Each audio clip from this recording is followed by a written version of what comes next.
Halo, kali ini saya akan membahas mengenai sudut. Apa yang dimaksud dengan sudut, jenis-jenisnya, serta hubungan yang terjadi antara dua sudut.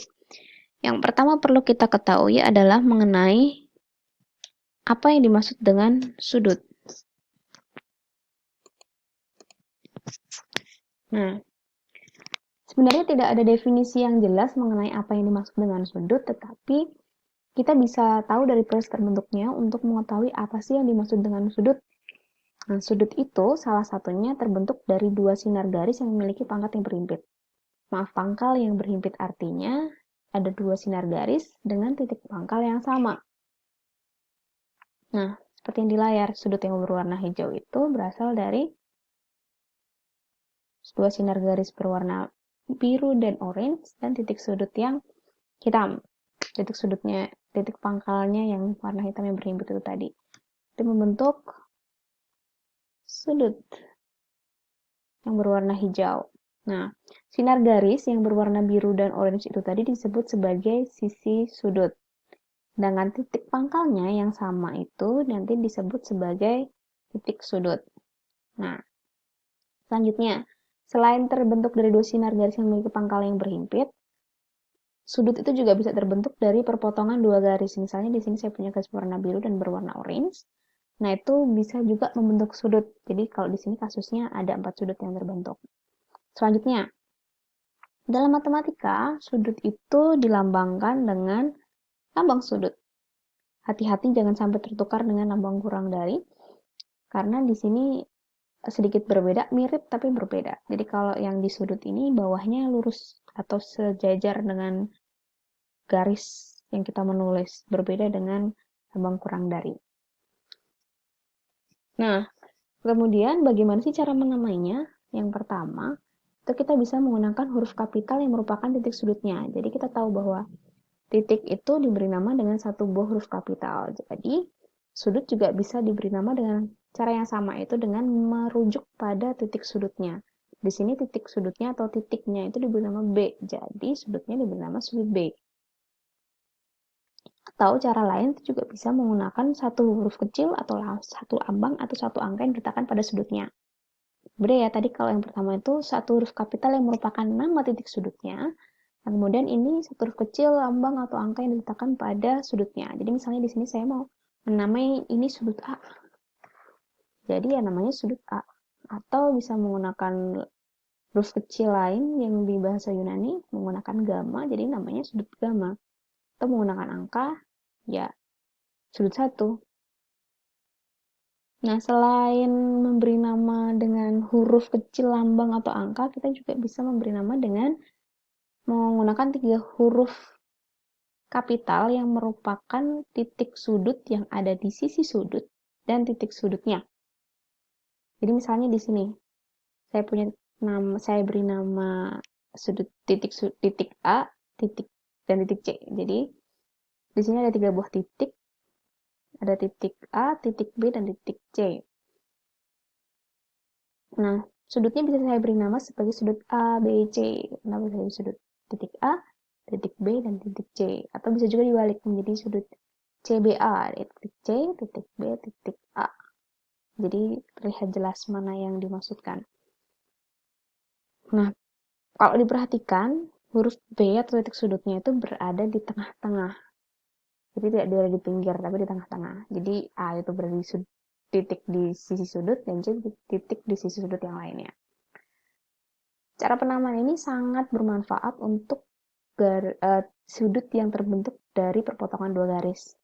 Sekarang di sini saya menamakan titik D sebagai titik perpotongan antara dua garis yang berwarna biru dan berwarna orange. Nah, ketika saya menyebutkan sudut D, berbeda dengan sudut B yang di atas ya, kalau sudut B jelas. Ya, cuman itu saja.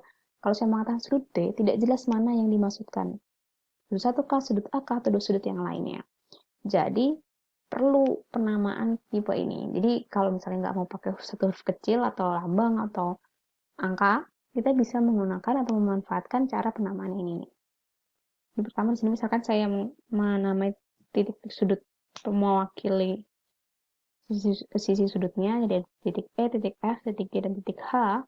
Nah, misalkan saya mau menamakan sudut yang ini. lagi ya, sudut yang ini nih yang ditunjukkan arah panah. Nah, kita bisa lihat bahwa ini sudutnya terbentuk dari sudut E, D, H. Sekali lagi ya, E, D, H. Jadi namanya ya sudut EDH atau dibalik HD.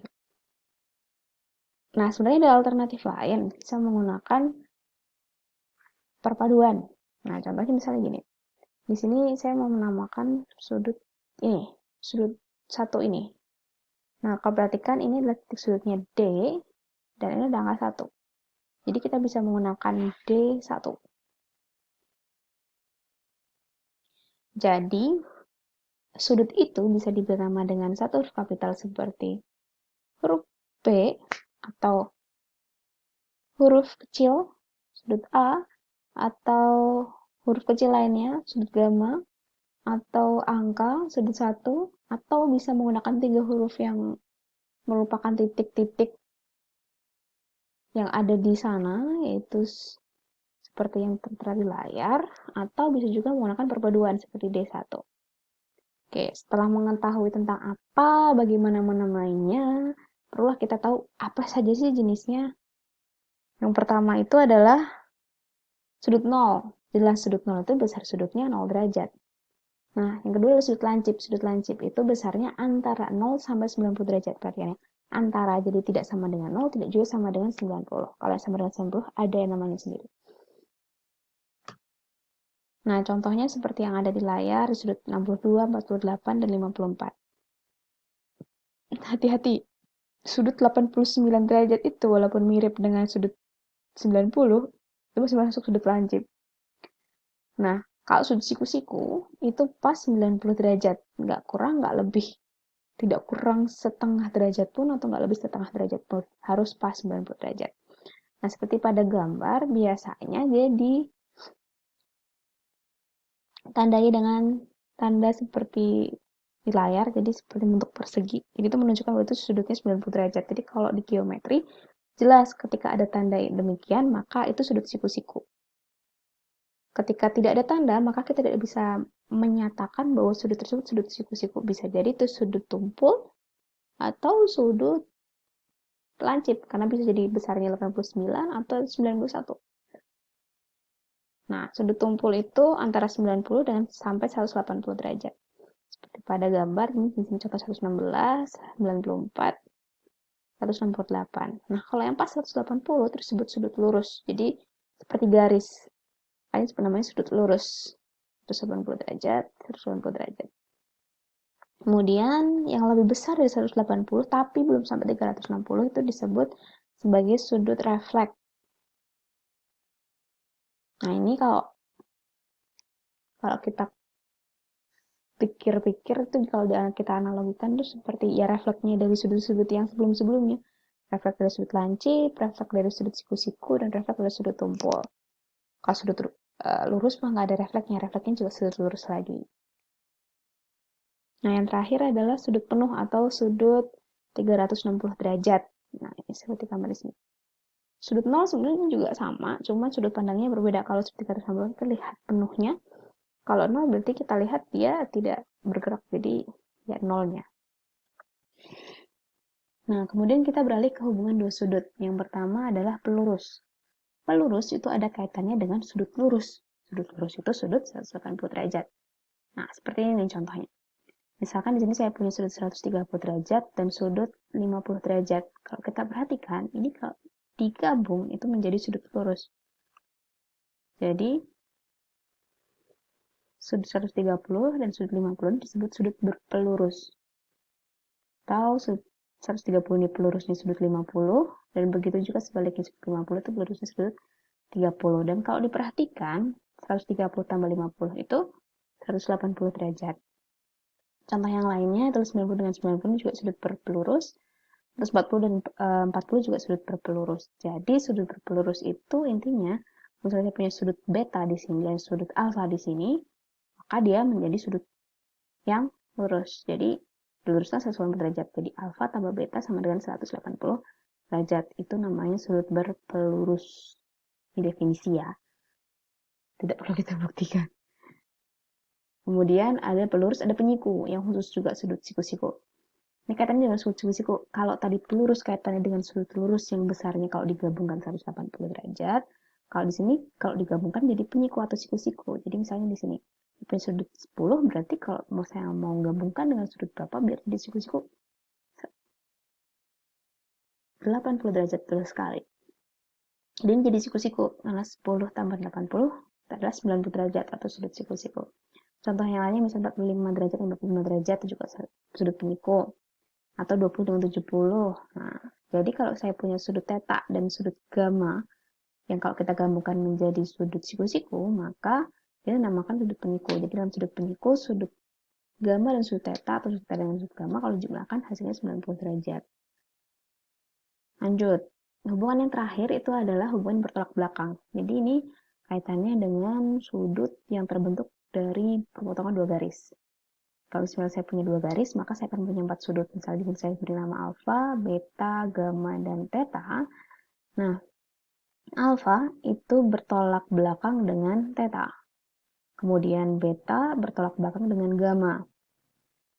Nah, teorinya sudut yang bertolak belakang itu sama. Jadi, alfa itu sama dengan theta, sudut beta itu sama dengan sudut gamma. Bagaimana sih membuktikannya? Yang pertama, saya akan membuktikan tentang sudut beta sama dengan sudut gamma saja.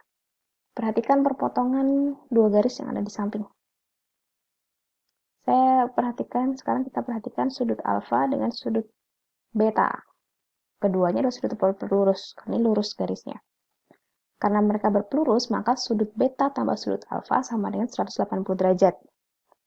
Nah, dengan melakukan manipulasi aljabar, saya akan mendapatkan sudut beta sama dengan 180 derajat dikurangi sudut alfa. Nah, ini adalah persamaan pertama. Yang kedua, sudut gamma dengan sudut alfa. Ini juga sudut berpelurus. Sehingga saya bisa menyatakan bahwa sudut gamma tambah sudut alfa sama dengan 180 derajat. Karena mereka berpelurus. Dengan melakukan manipulasi aljabar, saya akan mendapatkan sudut gamma sama dengan 180 derajat dikurang sudut alfa. Ini persamaan yang kedua. Nah, dari persamaan 1 dan 2 ini, kita dapat peroleh kesimpulan apa?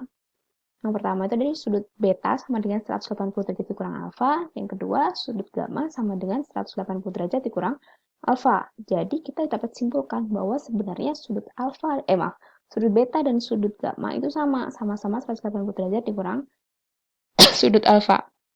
Nah, dengan cara yang sama, kita dapat membuktikan bahwa sudut alfa sama dengan sudut theta. Caranya mirip-mirip saja, silahkan dibuktikan sendiri. Nah, dari dua hal ini, kita dapat membuktikan atau kita dapat menyimpulkan bahwa sudut alfa sama dengan sudut theta dan sudut beta sama dengan sudut gamma, kita dapat simpulkan bahwa setiap sudut yang bertolak belakang pasti besarnya sama. Lagi ya, setiap sudut yang bertolak belakang besarnya pasti sama. Nah, sekian untuk hari ini, semoga bermanfaat. Terima kasih.